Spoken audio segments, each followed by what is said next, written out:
Hey everybody, listen up. I got mega huge news. Meat Eater Live is heading back out on the road. That's right. Join me and the crew. Clay Newcomb, Cal, Yanni, Spencer's going to be there. Phil the Engineer's going to be there. Meat Eater Live headed back out. Now, when you get every ticket, okay? Every ticket you buy, you get a signed copy of our new Meat Eater Outdoor Cookbook. This tour is celebrating the release of the book. Buy a ticket, get a signed copy, Meat Eater Outdoor Cookbook, wild game recipes for the grill, smoker, camp stove, and campfire, which I'll point out is a $38 value. Here's where we're going to go. April 23rd, the Mesa Arts Center in Mesa, Arizona. April 24, the Balboa Theater in San Diego. April 25, the Grove in Anaheim, California. April 27, the Crest Theater in Sacramento. April 29, the Union in Salt Lake City. April 30, the Egyptian in Boise. May 1, the Wilma Theater in Missoula. May 2, the Bing Crosby Theater in Spokane, Washington.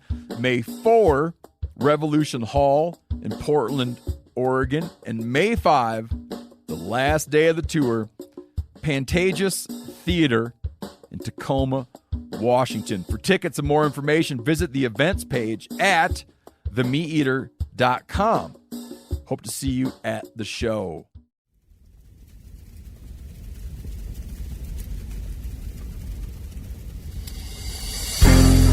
As a guide and hunter, I've spent thousands of days in the field.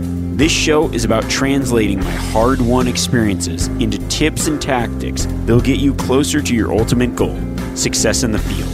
I'm Remi Warren. This is Cutting the Distance.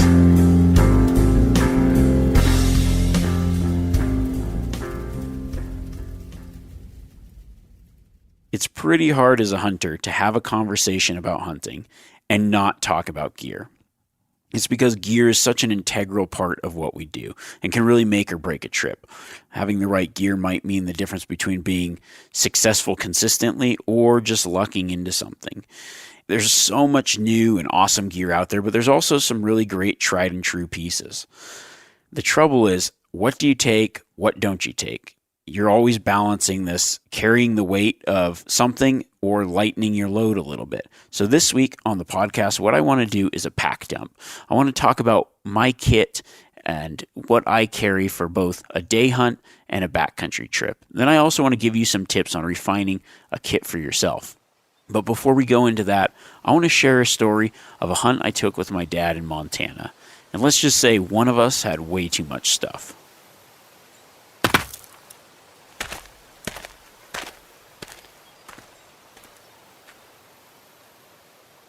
This story takes place during the general rifle season in Montana. Now, I just got done guiding some hunters for the week, and of course it's the weekend, so what do? I go hunting. I like to get out and stay out. Now, maybe most people would reset and recuperate for the next group of guys coming in, but me, it's like, all right, I've got a few days off, just like anybody else that works Monday through Friday. It's the weekend, now I can get out and do some hunting myself. My dad happened to be up for that time, so I figured, hey, I'll just ask, Dad, do you want to go elk hunting with me today? He's like, yeah, that sounds great. So the next morning we load up the truck and just head out way before daylight, get to a spot and start hiking in. You know, sun starts coming up and we're looking and we spot some elk up higher on the mountain and decide, all right, let's go make a move. There's just some cows and spikes, but we could tell there was a lot of elk and we weren't really sure if there was any bulls in there. So we figured, let's go get in there close and see if we can't pick out a bull. So we start walking up the mountain and it's a ways away. We get in there, and by this point, it was one of those deals where they're kind of in the open, but if you're there right then, you could probably see into that timber, but who knows where they disperse to once they get into that timber. Most of the time, they go a couple canyons back and bed in some thick timber. So we get up there, but by the time we get there, the elk had really disappeared. We spotted a few cows, and now we just kind of got to keep hunting around the rest of the day. So we keep working our way up the mountain and not really seeing much, and my dad's doing pretty good, but I noticed we kind of stop at about that time in the morning, about 10:30, 11 or so. It's not quite lunchtime, but we're sitting down, having a snack, drink some water, talking, just having a good time, really enjoying the day. And I kind of noticed that my dad seemed like he was a little more tired than normal, but also he hadn't been out a lot. because it's kind of first couple times he'd been out for a few weeks. So I thought, yeah, sometimes just he's a little bit slower some days. So he's sitting down. He's like, yeah, man, I was just kind of tired today. It just seems like I'm dragging a little bit. And I was like, yeah, that just happens. And we decided to get up and maybe go check over the next ridge, keep going. And I pick up his pack to hand to him, and I'm like, this thing is just way too heavy. And we just kind of have this kind of between us back and forth where I'm always trying to get him to lighten his pack, but he's the type of guy. There's two types of guys. There's always the guy that takes way too much stuff, and then there's the guy that doesn't take enough stuff, and then you try to find that happy middle. So my dad always takes too much stuff, and I always try to lighten his load, but inevitably when I do, a scenario will happen. It just happens every time. A scenario will happen where there is something that I happen to take out that now he needs. Maybe he didn't use it for years, but as soon as I take it out, then he needs it. I can remember a few years before this particular instance, we were hunting sheep, and he had all this water, just tons of water bottles. And I was like, you don't need this much water, Dad. So he took some of the waters out of his pack, and sure enough, we ended up way further than we thought. The water source that I thought was going to be there was dry, and we were severely dehydrated, hiking all the way through the night back. And it was just one of those, he keeps bringing it up. Like, yeah, remember when you took all my water? So I'm giving him a hard time saying, like, what do you have in this pack? I was like, I guarantee I can go through this pack and lighten your load. There's just things you don't need. And he's like, no, it's just all stuff I need. I'm like, okay, well, let me look. No. I'm like, what? This is just so, I'm like, come on, let me look. I guarantee you've got stuff in here that you don't need. And he looks at me, he's like, no. He's like, everything in there I need. Don't mess with my pack. I'm like, okay. So before I give him his pack, I just have to, this thing, I picked it up. And we're day hunting, and it feels like he's got stuff for 10 days worth of hunting in here. And I open up the pack, and I just have to laugh because in the pack is a bunch of just random stuff. I'm not talking hunting stuff. I'm talking random stuff. There is a full ratchet set with all the bits. There is a DeWalt Sawzall, and there is 5 Makita batteries, none which go to the Sawzall that's in there. There is a cordless drill, a packet of ratchet straps, and there are 5 to 6 full, hardcover books.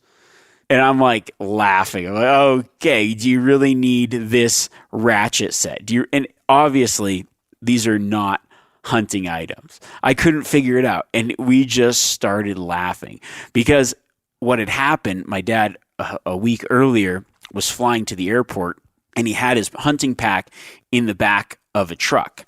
But he also had some tools and stuff sitting in there. So he threw all the stuff from inside of his truck and the tools into the backpack thinking he was going to clean it out, and then completely forgot that he put it in there before he left.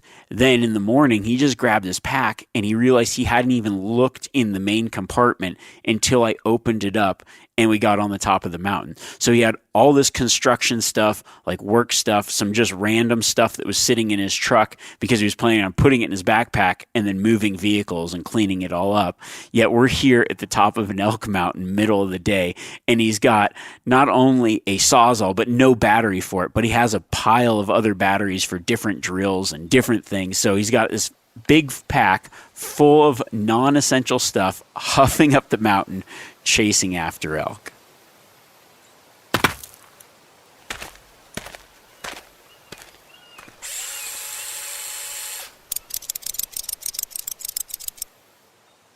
While the story of my dad having way too much stuff is just on the extreme side, I think we're all guilty of it in some ways, where we've got a lot of things in our pack that we haven't really scrutinized, and we're carrying a lot of extra weight or extra things that we probably don't use, probably won't use, or have completely forgotten that we've got in there. So I want to just talk about some of the gear that I take and kind of my basic kit. And what my kit is, I refer to my kit as just the basic things that I take pretty much on every hunt. And then I kind of adjust from there depending on the hunt. So if I'm hunting elk, my kit will just slightly adjust for elk. Or if I'm hunting mule deer, antelope, it kind of adjusts from there. Whether I'm doing a day hunt or a backcountry hunt, a few things will change. But overall, I figured out a system to help refine my kit to make sure that the things I have are very useful. I know what's in there, so I use what I have. And it kind of cuts the weight of just some of the extra stuff that you can accumulate. There's so many times where you'll be on a day hunt or whatever, and you just you're lugging up the mountain, chasing after something. You're like, why is my pack so heavy? I haven't even started the pack out yet, and I've got way too much stuff. So just refining your kit really helps you streamline the process and use what you have. So let's start out with a day hunt. What I want to do is I want to kind of do what I would call a pack dump. So I'm just going to essentially grab my pack, dump it out, and let you know what's in it, and then how I modify it from there. It's taken me years to decide what I need to carry and what I don't need to carry. And how I've done that is I'll go out on a hunt and there will be things in my backpack that I've kind of always taken. And I'll take it on a trip. And after a couple times, I realize, man, this thing that's sitting in here, whatever it is, this extra water bottle, I've never really used it. Or this, this survival type kit with a bunch of extra heavy redundant things that I already have two of, or this old flashlight where I've got my two good flashlights, but I've got this other one that I just never use, and somehow it's sat in the bottom of my pack for years. So what I do is I go on trips and I really scrutinize the things that I use a lot and prioritize those, and then the things that maybe have multiple uses for other things, and just kind of refine it that way. So let's get into the pack dump, and this is going to be for a day hunt. So what a day hunt is, I'm just going to, just so everybody's on the same page, same terms. A day hunt is essentially where you're going out from a base camp, could be vehicle based, could be, it could even be from the backcountry or whatever, but you're going back to some form of camp at night and you're hiking out from the day from there. So it's normally maybe you've parked your vehicles and you're camping, or maybe you're hunting from your house or a cabin somewhere, and then you go out and come back to that spot and you're hunting for the day. Actually, I would say on day hunts, you're probably covering a lot more ground than many backcountry hunts. So they can be physical, they can be hard. You can get a long ways away from roads in a day. And honestly, day hunting is probably the way that the majority of Western hunts go. There are the backcountry, week-long type trips into one area. But if there's nothing in that area, day hunting is a great way to be flexible, to move around, and then kind of centralize in one spot and go out different places each day, hiking into new areas or checking different spots. So it's highly mobile. You're moving a lot. Your pack's going to be lighter because you don't have certain items that you need to carry for overnight type trips, but you also want to be ready to pack something out in the case that you get something while you're out there, because you're probably going to be a long ways away from a road. You can travel a lot of distance even before the sun comes up. You want to have everything you need for the day, maybe some ability to carry out some meat if you are successful, and not have too much weight that slows you down so you can cover the most amount of ground the most efficiently.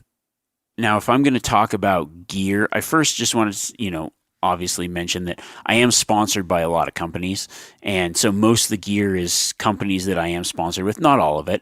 However, the companies that I do work with, I only work with companies that I really like their gear. So for me, I'm always just want to clarify that there are some companies that I work with very closely, but it's mostly because it's gear that I really like. So I just think that that's a caveat to talking about any kind of gear, knowing where I'm coming from. And it is good because I've got to sample a lot of gear within certain companies' product lines. So I've had experience with from their top end stuff to a little bit of everything.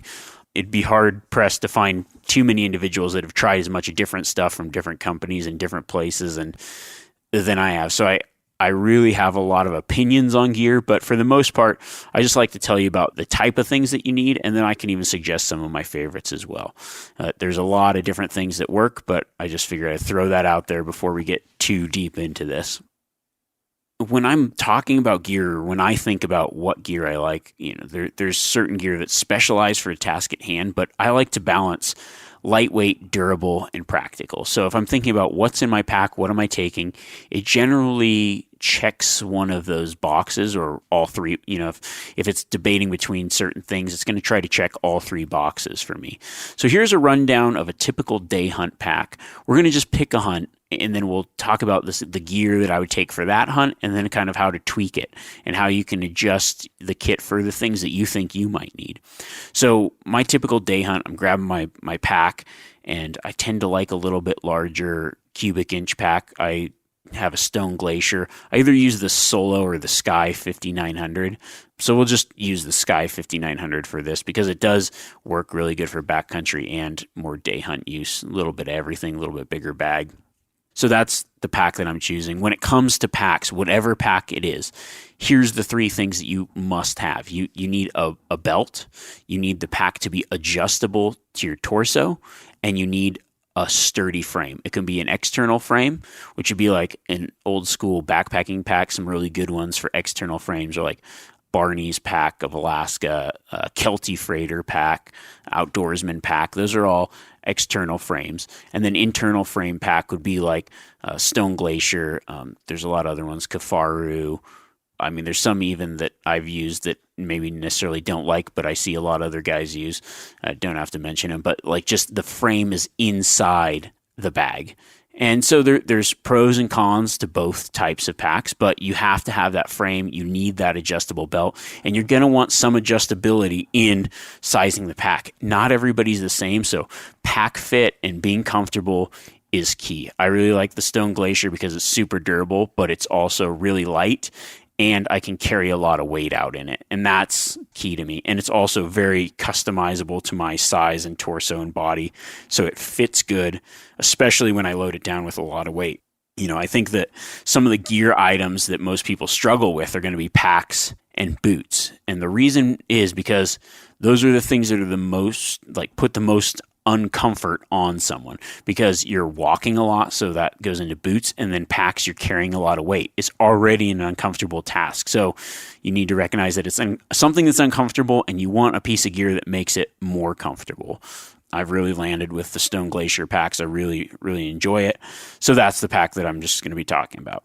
So now inside that pack, really, I'm pretty bare bones when it comes to what I consider my essentials. It's going to be a water bottle. Some guys use bladders.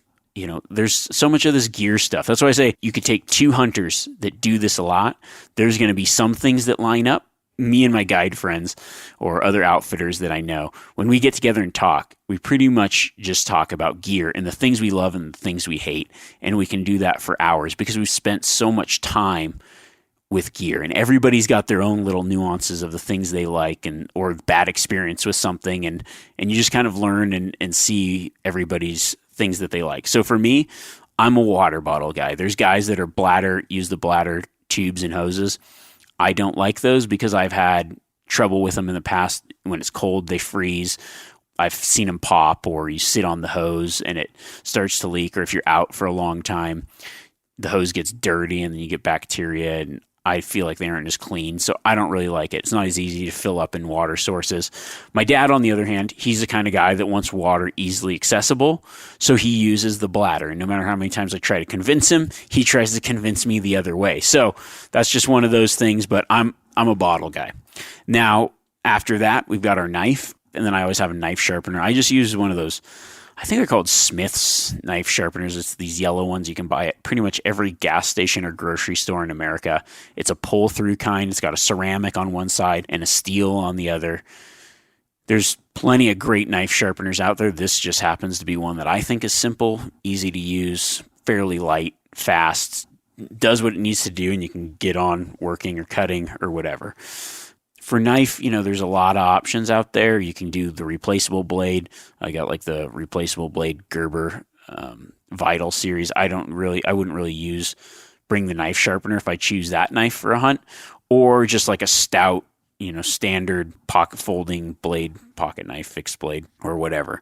Then in your day pack, you're going to have your lunch. This will consist of pretty much snacks throughout the day, breakfasts, even something for if you get in late. I throw in a lot of extra food on my day hunts and eat as much as I can, because when you're day hunting, you're burning probably as many, if not more, calories than you might in the backcountry. You're covering a lot more ground. You've got a lighter load, so you can move a little bit more agile and cover a lot. You can get into some places that's a little bit harder with a heavy pack. So having just that high energy level, bringing extra food, because you know that at night you're going back to your base camp, you can resupply and keep going the next day. Then I've got some fire starter. There's so many different kinds out there. I use like these different cubes, or it's kind of like this waxed cotton stuff. Just depends. I've got different kinds, but I put the fire starter. I've always got it in my backpack, something that always stays in there. And then game bags. I generally carry about 4. It adds a little bit of weight. I like the reusable kind. I use the Caribou Gear ones. Allen also makes some very similar.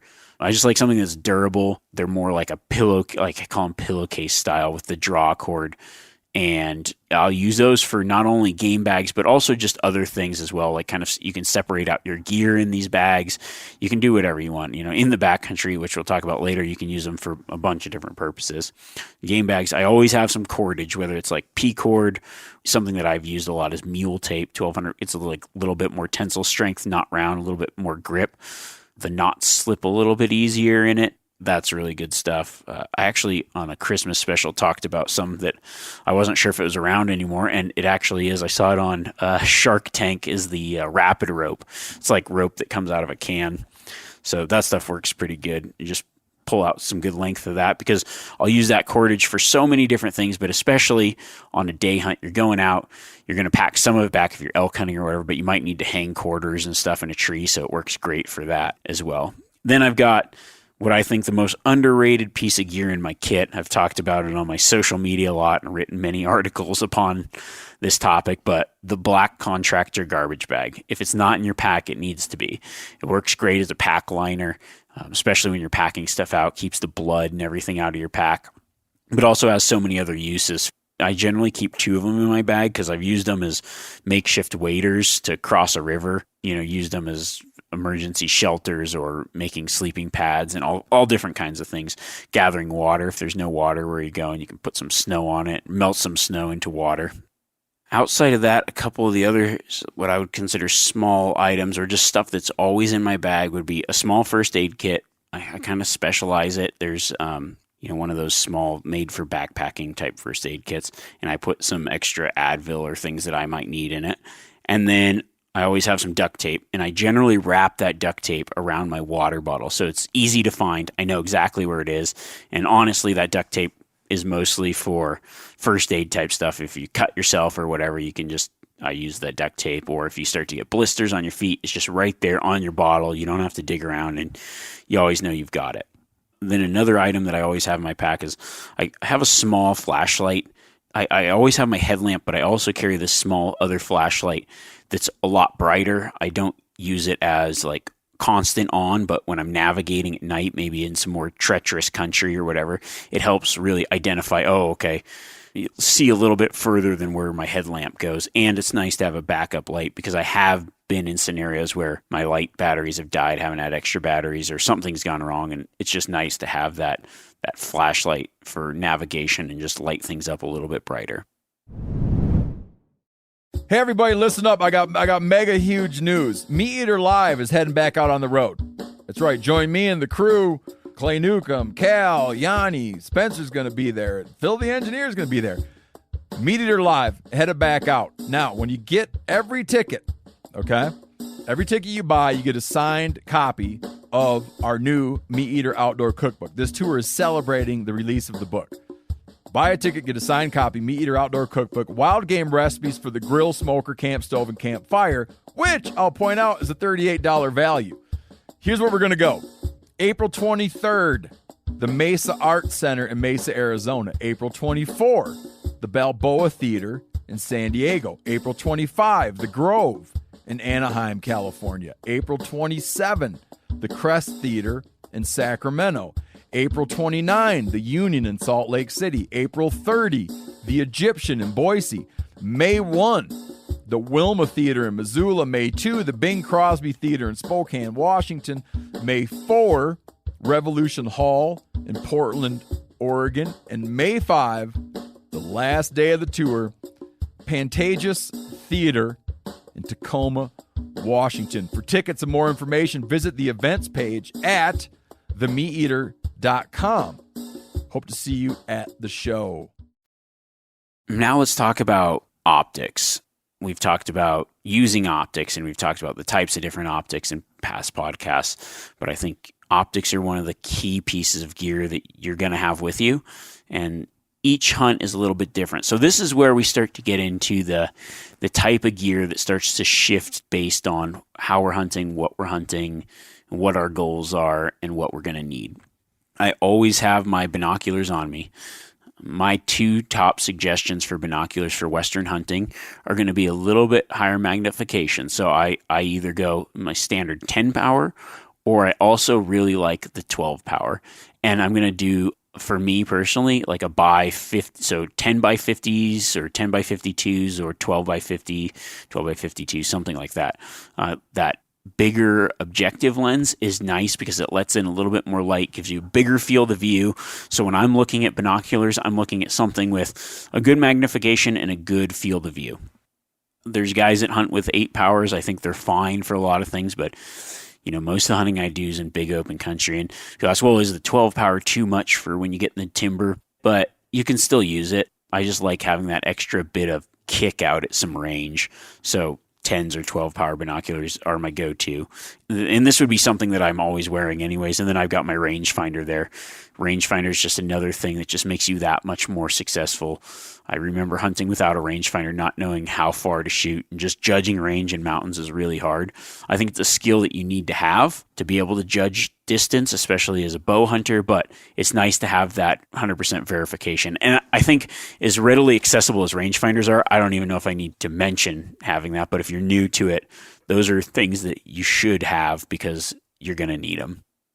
Now, one of the pieces that could be the variable piece is going to be the spotting scope. There's all this gear, and you kind of got to decide, well, what kind of hunting do I do? What kind of pieces are going to be essential? Here's how I decide, what spotting scope I'm going to take, or if I'm taking a spotting scope. It's going to depend on the type of country I'm hunting. How big and vast is it? How far am I going to be looking? Most of the hunting I do, I'm looking pretty far, so it's nice to have a spotting scope for verification. Then you're also going to have to decide, well, what type of hunt is it? Is it a type of hunt where you're really scrutinizing what you're hunting? So, it might be a mule deer tag in a really good unit, and you're looking for a certain size buck. That means you're going to really scrutinize the deer. So you're going to want that big magnification, a really high quality scope to be able to really scrutinize what you're looking at. Maybe you're in Alaska and you're hunting Dall sheep and you need to make sure that it's a full curl ram, really scrutinizing. Maybe you're on a bow hunt and you're just like, hey, any buck is fine. You just need to know if what you're looking at is a buck or a bull, or maybe a brow tine bull. And if you're hunting general area Montana and you're looking for the bare minimums, you aren't really scrutinizing, then you can kind of go a little bit less on the spotting scope, say less magnification, less clarity. And as you go less magnification, less objective lens, everything, it gets lighter. So the type of hunting and the type of optic you're going to buy for spotting scope is really going to depend on the type of hunting you do the most. Honestly, I think that something in the middle is probably the best for everything. You've got, I would say, the best type of optic spotting scope for long range, really scrutinizing, would be a large objective lens, high magnification. So that'll probably be a up to 60 power spotting scope with a large objective lens in the 80 to 90 millimeter range. A mid-range optic would be something like a 65 millimeter. That's the objective, the furthest lens away from your eye. And then something in the, let's say, 15 to 40 power is generally with that type of objective lens. So what happens is you get a larger objective lens, you can get a little bit more magnification out of it, and a lot more clarity and light gathering. But if you know that, hey, you're mostly the hunting you do is kind of truck based, you're doing a lot of long range glassing, and then you aren't hiking as far, and you're going to be scrutinizing trophy quality or legality, that bigger, heavier spotting scope is great. And maybe that's the one you invest in because that's the type of hunting you're doing the most.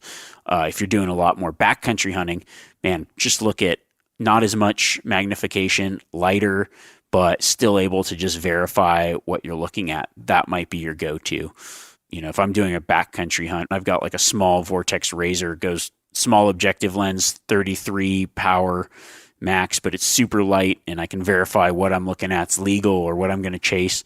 Super lightweight. That's a great scope to have, but something in the middle is the best for kind of every scenario, balancing lightweight, but also varying from being able to judge quality to not being so big and cumbersome.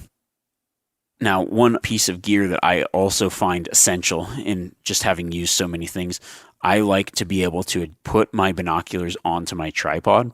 So I use a binocular adapter. I use the Outdoorsman adapter. I think it's kind of the gold standard for binocular adapters. It's got a nice post. You put your base plate on it, and then it's super easy. You don't have the post on all the time. You just slide that onto your tripod, click your binoculars in, good to go. Adding that really adds some stability, and now you can kind of decide, well, what kind of hunting do you do? And having that extra stability in the binocular helps you kind of see what you're looking at in a clearer picture. It could also mean maybe just carrying like a higher magnification binocular. Maybe you just go 12 power binocular and you won't really need the spotting scope possibly. So that's just something to think about as well when you're refining the type of hunting you're doing and what you're going to need. Now, in my day pack or any pack, I also always kind of have a dry bag. And in that dry bag, I'll stuff my puffer or insulation layer, maybe my extra jacket, whatever as you're hiking, you're going to have room for your clothes because you're going to hike with your jacket off. So you're going to stop and maybe need some extra insulation. I like to keep stuff in that dry bag because then I can put anything in there that I might need later on. That bag also helps me kind of keep things organized. And then depending on the hunt, I'll have some rain gear, whether it's just a jacket or pants or the whole set. That day hunting is nice because you can kind of decide each day whether you're going to take it. Most of the time I end up just carrying it because it doesn't hurt. And if I do carry it, then I know it probably won't rain. Just a strange, superstitious thing. But most of the time I've got it. Now, if I'm an early season archery Nevada hunt, probably not going to get it, keep it in there, or I'll just do a jacket because if it does rain, it's pretty fast and furious and then lets up pretty quick. So that's what's in my day pack. Then there's a couple other pieces that vary, but if I'm bow hunting, I've got my extra socks for stalking. You might remember the old shoes off situation early in the podcast if you've listened to them all. My extra stalking socks. And then one other thing that I really like is a small water bottle for my drink mix. So I've talked about it before. There's like my Hydrate Recover drink mix stuff. I don't necessarily always like to put it in my water bottle because I like to keep that for water. And then I'll fill up just like you just get like a plastic single use that I end up using for the whole season, like Dasani water bottle where you can scrunch it down, put the cap on. And then when you want drink mix, you can pour your water in it, mix it up, and you can kind of keep the two separate. That's personal preference for me. And then you've got your electronics. So one thing that I've found handy, I use the InReach. It's like Garmin makes it. There's also, what's the other one? Spot, satellite messenger thing, or there's different kinds of ePerbs out there. And now that we have this technology, I used to not carry something like that, but man, to just have that peace of mind of knowing you can reach someone if you need to in an emergency, especially because I hunt alone a lot, it's great to have. And then I take my phone and I use my phone for my mapping apps, Onyx, whatever. I always download the maps and then put it into airplane mode. And this might turn you off from my podcast, or it might just reinvigorate you for your podcast. But I have a Samsung type phone, and there's actually a sweet battery saving mode. When I put it in that, it lasts like 7 days. So I don't have to worry about it. And then I can just jump into the app whenever I need. For me, I carry my camera and batteries, but I'm also doing like a lot of extra filming stuff. So my pack's generally heavier than most because I've got all my camera stuff. But something that probably most people will take as well as maybe an extra better camera, or you just use your phone. And then the last thing that you cannot forget, toilet paper. I almost forgot it in my little packing list right here. That would be always in my pack bag. You look at that and you think, okay, that's probably pretty similar to what you're carrying, but I know, just having been a guide for so long, you look in people's packs and I don't even know, I've seen full size saws and all this other stuff. And it just depends on the hunt. The only reason that I take a saw is if I know I want to take like the loin with the rib attached, then I cut the ribs off halfway through and I just use a small I've got like this Exo mod that has a fixed blade knife, and it's got this like little saw. It's about 4 inches long. I'll use that little saw for that. I can break down an entire elk with a 2-inch razor blade, or even just like a regular, razor blade, fairly easy. So you don't need a saw for any cut on a deer, except for maybe cutting the skull plate off. And if you wanted to make that rib roast thing. So I will carry that on certain hunts if I know I'm going to take the ribs bone in like that, or not just the whole rack, but have it attached to the loin. Outside of that, that's pretty much it. And then one thing that I always have is I kind of have like my pocket gear, where it's stuff that's in my pants pockets or jacket pockets. I always keep a headlamp in my pocket and just make sure to hit the button so it doesn't go off while crawling around or whatever. I always have a lighter in my pocket. The one thing that I do take that's redundant, I take a multi-tool because I like having the pliers and the other tools if necessary, and it also has a knife as a backup. I know a lot of guys take way too many knives into the backcountry or out hunting, but it's nice to just have that in my pocket for just things that I need to cut or whatever without having to get my processing knife out of my pack. Sometimes I won't take that, though. I'll just have my pocket knife in my pocket, and that'll be my knife for everything. So that just depends. And then I'll take a wind checker if I'm bow hunting. I just recently started adding that back in. For a long time, I just used dirt and sticks and leaves and feathers that I found, but I've just decided that sometimes having just one of those puff bottle wind checkers is nice to have, depending on where you're at. Tripod. So I do always have my tripod, which will be used for my spotting scope, my camera, and my binoculars. That's my kit in a nutshell. And that works for day hunts, but my backcountry pack is very similar. It's just adding more food, cooking, a shelter, and a sleep system. And so let's talk about a little bit of the things you're going to need for the backcountry. And then you should be able to kind of understand, okay, this is what I need. Really, anything outside of that could be redundant or unneeded. But one thing that I'm going to suggest is as you start hunting, as you start doing more of this, or maybe you've done this your whole life, but you look at your pack and what are you taking? There's something that you haven't used for years. Honest to God, I've had things in my pack. I can't remember what they are right now, but I know like when I started out, there was just things that I'd have in my pack for years, and I realized I never touched them. Okay, let's talk about the backcountry kit now. A lot of people, I get a question asked, like, how much does your, let's say, 5-day hunt, how much does your pack weigh? At the low end, probably 30 pounds. At the high end, about 42 pounds. I'm probably averaging about 35 pounds. I have a lot of really specialized lightweight gear. Lightweight gear, as you get lighter, the cost gets greater. So it's one of those things you're like, when I started out, I was just a heck of a lot tougher, and most of my gear was super bulky, super heavy, and I just didn't really care. I didn't need to shave off the ounces, but as time has gone on, I've invested in better gear, more lightweight, durable, and things change. My kit's constantly changing with what kind of gear's in it, but the basics are always there. And the weight really depends on whether you're solo or not. So if you're doing a 5-day trip, I think most people probably go with a friend or something. I do a lot of hunting by myself, so I kind of tailor my kit toward being lightweight, but also trying to not be so bulky and knowing that I'm going to be by myself. There's certain items, if you are traveling with someone else, that is going to be awesome to split, because you can split the tent weight and you can split the cooking type stuff. So you can split your fuel and your stove. You can pull out some guy can carry the poles, another guy can carry the tent. When I'm hunting with my brother, that's what we do. We take one stove, one guy will carry the stove and the fuel, the other guy might carry the tent. We just kind of split the weight up that way, and that'll shave off a few pounds off of some major items. Let's start with our shelter. That's going to be the one that's your tent or whatever you're sleeping in. There's 3 options that I use. So I use, you've got, there's a lot of options, but these are the basics. So what I would consider a bivy camp. That's just literally like a bag that goes over your sleeping bag.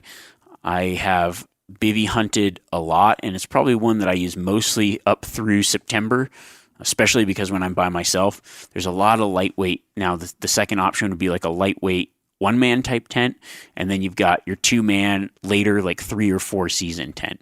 So the 3 or 4 season tent's going to be the heaviest, but it can fit more people, has more room. If you're going with a couple people, that's probably your best option. You can share the space and split the weight. The bivy is just like a bag liner, often Gore-Tex or whatever, and you can combine that as well with either a ground tarp or just like a lightweight tarp that you could either hang over, put on the ground, do whatever with. If it's raining, you kind of keep the rain off your face and everything else. I've used the bivy sack a lot in the past, but there's also what I call bivy hunting. So that's where instead of setting up a base camp, you just kind of every day you have everything on your back and you keep moving. So you might be on like a 5-day hunt. Wherever you happen to stop that night is where you camp. The bivy sack's great for that. Recently, I've been using some of the Stone Glacier tents. So the Sky Air is just a small lightweight tent that uses trekking poles, and then you stake it out, and it's just nice to actually have that little bit of extra room and some place to maybe stash gear if you want. You can also cut sticks or tie it off. I've done multiple different setups with it. In the past, I've done a lot of bivy hunting, but now I'm kind of transitioning to kind of setting up a base camp and then spiking out from there. I do that a lot as well. So it just depends on the style of hunting you're going to do. And then for like a later season, I've just used the same Stone Glacier, but the Skyscraper 2-person tent. It's probably the best tent I've ever used, and I'm not just saying that because I work with them. It's honestly the best tent I've ever used. It's super durable. It's got the room, but it's super light for what you get out of it. And that's been the hardest thing to find, is like a really good tent that has the durability, the lightweight factor. You always sacrifice something. This seems to be the best balance of everything. Now, inside that tent, you're going to need a sleeping pad. It's one of those things. The pad is not only good for comfort, but also really great for just insulation. If you're going to get cold, it's going to be from the ground up. So having that air acts as an insulator between you and the ground. So some form of sleeping pad is super key to being comfortable and keeping you warm. There's so many different kinds out there. I've used all of them. Now I've actually got a Thermarest, the Thermalite Pro. It's super expensive and really lightweight. I've just bought it last year. I like it, but I also think that there's other options out there that are cheaper and probably just as good and light.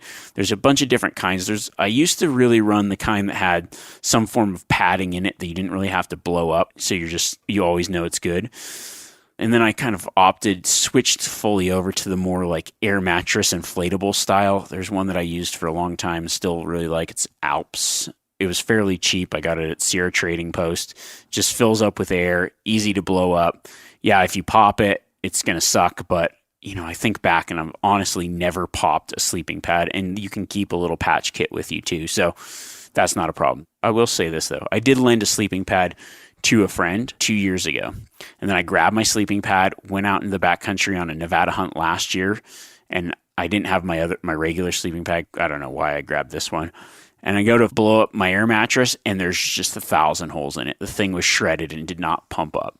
But I'm like, how does somebody shred a sleeping pad like that? And I think it's because he had it strapped to the bottom, probably kept sitting down, doing all that. I always keep my sleeping pad rolled up inside my pack bag when I'm hiking. And honestly, I've never had any major issues with them. So the air style are just more lightweight, and that's a great option to go with. Sleeping bags, that's another thing that a ton of people ask about. For me, I used to be a synthetic guy, thinking down gets wet, then it loses its loft and it's not as good. That is true. Synthetic will keep you warm if it does get wet. However, synthetic is heavier. There are some lightweight synthetic bags, but I honestly think down has come so far. And I realized over the years, that was another one of those things. I looked at the way I used it. I looked at what's happened. Knock on wood, I've never really got my sleeping bag wet. So I just switched it down because it stuffs up smaller, it's lighter weight, and is super warm and comfortable. And there's coatings on the down now. I will say if they were to get really wet, I don't think that you should fully commit to that waterproof. I mean, it's like the down's waterproof, yes, but I don't know if it works like synthetic, in my opinion. So I take a 15-degree bag on almost all my hunts. A 0-degree bag is just for like late season hunts. And honestly, it depends how you sleep too. So some people are colder, some people are warmer. But if you want some more late season camping tips, go back to, I think it was episode 19. Ton of gear suggestions in there for late season. But my standard bag is a 15-degree bag. I think it works really good for kind of a combination of everything. And I go down. I also have I have the stuff sack, but then like I said, in the day pack, that same waterproof bag that I sometimes keep extra clothes in or whatever, when I'm hiking around, I keep my sleeping bag in that just in case I did cross a river and dump, and at least like it'll keep the bag dry and you don't have to worry about it. Now, camp kitchen stuff, we've got our stove, our fuel, couple that I really like. For some reason, I don't know. I've been looking at my list here, and it's like MSR. They're mostly MSR products, but there's a lot of other brands out there. I'm just the MSR guy. So if I'm by myself, the Pocket Rocket's just like a little stove that goes onto a bottle. Otherwise, I generally take my reactor, which is just super fast. It's kind of like a jet boil. Jet boils are great too. This one, I just like, it's a little bit faster and seems a little more durable. I've had some jet boils fail in cold weather, so I just started using the reactor. If you're traveling by air or what have you, you might want to look at something like the Optimus. They've got like mixed fuel ones, or the Whisper Light, MSR Whisper Light. You can mix fuel canisters. You pump them yourself. So you're traveling, you can just fill it up with diesel or whatever you can find, depending on where you're going. Pump it up and go. I kind of like just having the regular canisters if I can. So even if I travel, I just make sure there's somewhere I can buy one of those canisters and not have to work with the mixed fuel. It can be kind of a little bit leaky and messy sometimes, but that's the route I go.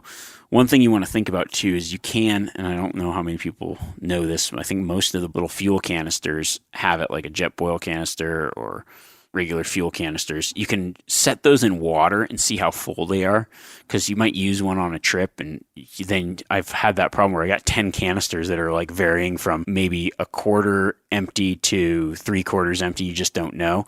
So you can drop it in water and see where it floats. If it floats halfway, then it's like halfway full. There's normally, most of the cans have some kind of indicator on it, and those indicators are to show you how full it is once it's sitting in water. So that's a good thing to remember before you go out. Check and see how much fuel you got. Now, for backcountry, another item that I take is a dromedary. It's just like a collapsible water bag or whatever, something lightweight where you can put a lot of water in for camp water. So in case the water source is a ways away, you can have it there for cooking and filling up your bottles and whatever. Water purification. I've been using a SteriPen lately. Actually, the Meat Eater guys turned me onto it when we were in a fog neck, because I'm just kind of a little loosey-goosey when it comes to water. And they, just seeing how easy it was, they kind of kept them in their pockets the whole time. It's nice even on day hunts to have that, because you don't have to carry as much water. I hate carrying water. It's just a lot of weight, but I like drinking water. So if I have something where every time I cross a creek, I can just fill up, drink, and if I know I'm going up this creek bottom, I'll almost just walk around with an empty water bottle, fill up, drink, pour out whatever, keep going. And then when I'm going to get away from the water source, I fill up, sanitize, and then head out for the day. Then you can constantly drink water and constantly have some more sanitary water. This podcast is kind of bringing together a lot of ones I recently did about water purification. It was episode 30 for water purification. So overnight, you got my toiletries, which would be a toothbrush, travel toothpaste, and I take some antibacterial wipes. Since the pandemic, those are pretty hard to find, but I think they're coming back online now. I had a bunch because I just use them for like what I call a wipey bath, day 3 or whatever. You just wipe them down, kill some bacteria, try to smell a little better, clean up a little bit. And then as far as clothing or extra clothes, I don't really bring a lot. I bring a couple extra socks. It's mostly what I'm wearing. What I have is a base layer, so some kind of thermal. I have an outer layer, which would be like my soft shell or my pants, whatever, soft shell jacket. And then I have an insulation layer. Normally I just bring an upper insulation layer, which would be like a down puffer, and then beanie and gloves and that kind of stuff. But as far as extra stuff, I don't bring any extra shirts or anything like that. I just bring, if I'm like a 5-day hunt, maybe 2 extra pairs of socks. It's nice to change. I generally if I'm going to wear the socks multiple times, I kind of just sleep in them most of the time, let them dry out. You should let your feet breathe a little bit sometimes too, and then maybe an extra change of underwear or whatever. And then I've got my rain gear overnight, like multi-day trip. I'll definitely keep my rain gear with me. And then outside of that, your electronics would be the same, but now I've started carrying one of those phone battery backup chargers just because I use my phone for navigation and so many other things. And then a large dry bag to keep everything in. I kind of mentioned it before. Using your game bags is a great, like if you're in bear country, you can use your game bag to hoist food up or store food. Also use the game bag to just separate out some gear and food and other stuff.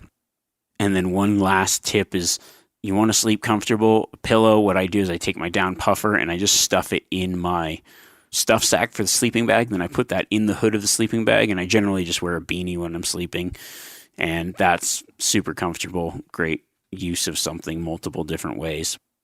And that really is just the basics of my day hunt kit and the gear that I take into the backcountry. There might be a few things that I'm forgetting that, when I'm actually packing up for it, I see it and bring, but for the most part, that's what you need. And, the thing that's going to vary on your day hunt and your backpacking is going to be the food that you're taking. There's a past episode that I did already on food, and there's just, I'm looking at this, just talking about 2 different types of gear, and I'm at way longer than I normally go. So I hope that helped. There's a lot of different gear options out there, but that's just the basics of what I do. Gives you kind of a rough outline of what you're going to need for a multi-day trip or a day hunt. And then, like I said, make the kit to something where you're comfortable. You've got what you think you need. And if you've got something that you never use, start thinning it out and just getting down to the basics of the things that you need to be comfortable. Everybody's kit's going to be slightly different. Some guys take more than other guys. Some guys take less than me. I found the happy medium for myself. And I think that just kind of tweaking and adjusting your gear and the things that you take, you can do the same. If you haven't realized it by now, I could probably talk gear for days, honestly. It's just an integral part of what we do, and I do enjoy talking about gear. I also enjoy, answering specific questions about gear because I've had a lot of experience with different stuff, so I don't mind it. I get a lot of questions about it, and I enjoy sharing some of my thoughts on some of that. Talking about sharing thoughts, next week we're going to be doing a Q&A, so share your thoughts. Send me your questions. You can do that either through Instagram at Remi Warren or through Remi@themeateater.com, and I'll try to get to as many as possible. I love the Q&A portions that we do. It's your chance to reach out and kind of make this podcast 2 ways. And a lot of the topics that I talk about are because of the things that you guys write in about. So if there's a topic that isn't being covered, be the guy that jumps on and says, hey, let's talk about this. Maybe I'll answer it in that podcast, or maybe I'll just answer it in a future one. And then before we close, if you liked this and want more, I mentioned them throughout the podcast, but episode 32 is about backcountry food. Episode 30 was about water. Episode 19, late season camping. Combining all this knowledge together, you can go back and re-listen to some of those. I think it's going to paint a really good picture of kind of what your kit's going to look like as you go out for different hunts, and you'll be more prepared. So until next time, carry just the right amount of stuff and don't weigh yourself down.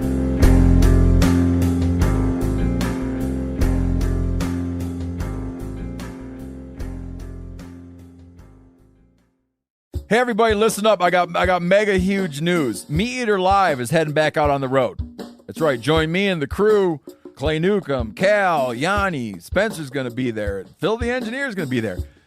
Meat Eater Live headed back out. Now, when you get every ticket, okay? Every ticket you buy, you get a signed copy of our new Meat Eater Outdoor Cookbook. This tour is celebrating the release of the book.